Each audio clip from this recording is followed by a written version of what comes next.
soon as the Democrats pass the clean continuing resolution, President Trump will be here to sign it. Michael. Thank you, Caroline. President Trump has threatened to go into Nigeria guns a-blazing if Nigeria's government does not stop the killing of Christians in that country. Has the White House heard back from Nigeria's government on this threat? As the president stated, Michael, if the Nigerian government continues to allow the killing of Christians, the United States will immediately stop all aid and assistance to Nigeria and may take action to wipe out the Islamic terrorists who are committing these horrible atrocities, especially against innocent women and children. I don't have any further announcements on that for you today, but I can assure you the President of the United States is watching this situation unfold very closely, as is our Secretary of State, Marco Rubio. Caroline, President Trump has endorsed Andrew Cuomo in New York City's mayoral race. He has not by name endorsed Winsome Sears in Virginia's gubernatorial race. Why is that?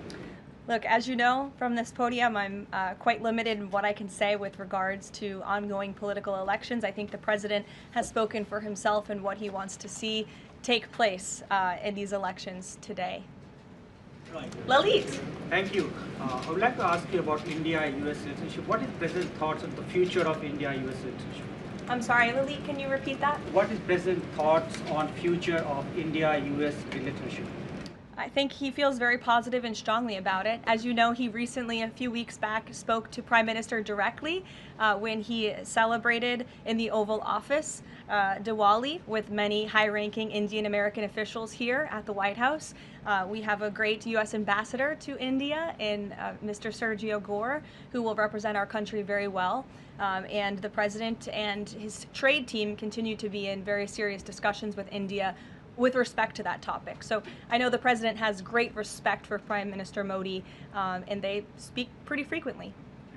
Thank you. Hi, yes. The air traffic controller crisis ongoing. Secretary Duffy said he will now start to cancel on ground flights next week to maintain safety.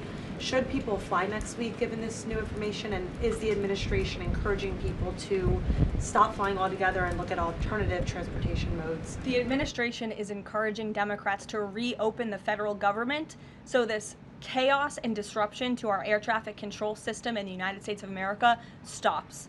It is ridiculous that we have even gotten to this place and that the Democrats have continued to shut down the government with 35 days, our air traffic controllers continuing to work unpaid, every single major airline in our country coming out and begging the Democrats to please reopen the government.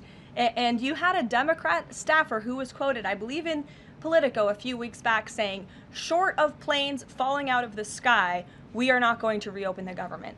That is a reckless and dangerous statement from someone who didn't want to put their name on that statement, but we know it came from the Democrat Party, and I think we're very clear. We want to reopen the government so we can resume travel in the safest and most efficient way possible, especially as we head into the busiest travel season of the month. We have Thanksgiving in a few weeks, and so Americans across the country need to make it very clear to their Democrat representatives that we want this government to be reopened so we can resume safe and efficient travel.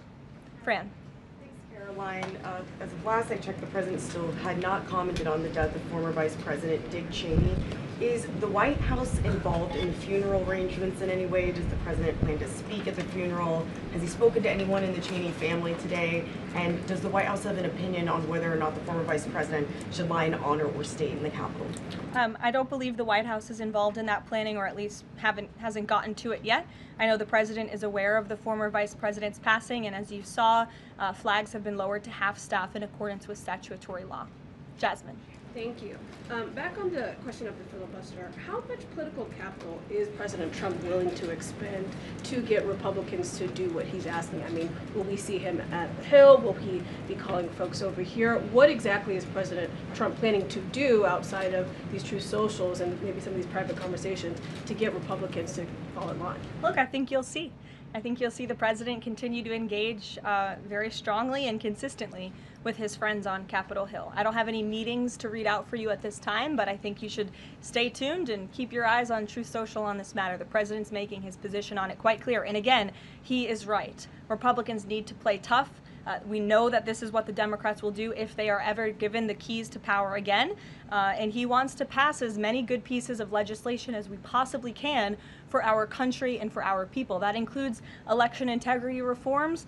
It includes additional tax policy. It includes, fixing our immigration system further in ways that only Congress can. And the president fears, with a Democrat Party that is so radical and opposes everything he does and everything he says, this is the only option for Republicans to move forward.